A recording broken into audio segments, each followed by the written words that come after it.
ilulubog natin sa tubig. Titingnan natin kung ano yung mangyayari sa kanya, kung siya mapupundi. Pag hindi ito napundi mga idol, ay matibay itong MDL na to. So subukan natin mga idol.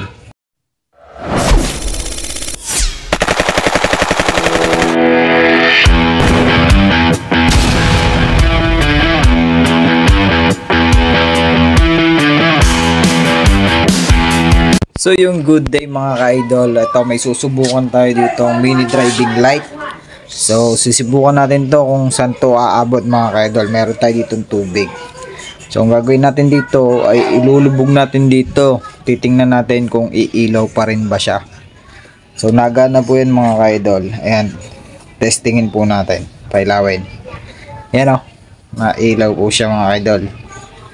So ang gagawin natin dito ay susubukan nating ilublob dito sa tubig kung siya'y gagana pa rin po mga ka-idol.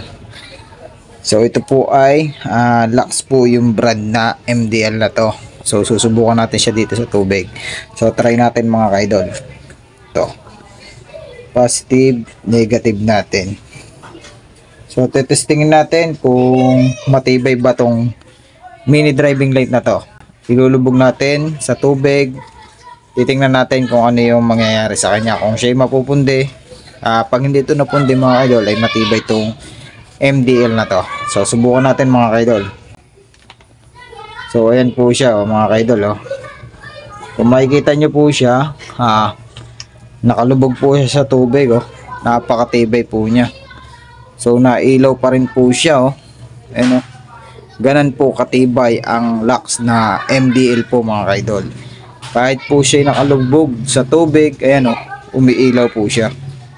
Ayan kitang kita nyo naman nilubog natin siya sa tubig, pero umiilaw pa rin siya. Ang tibay niya mga idol. Kahit pala to ay lubog na lubog sa tubig, ay gumagana pa rin po. Ganan po katibay itong Lux na to mga idol. Ayan tinanggal natin, nagana pa rin po siya.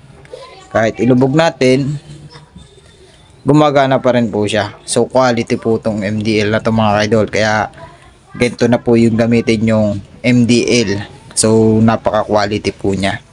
Kahit nakalubog, kahit yan yung nakalabas, mabasa ng tubig o ulan, bumagyo man, hindi siya mapupundi.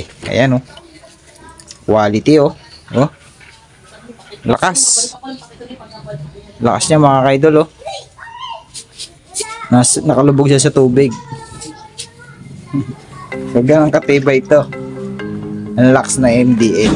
So yun lang mga ka-idol sinare ko lang kung gano'n napakatibay ang MDL na to na Lux po mga idol. Yun lang po, maraming salamat.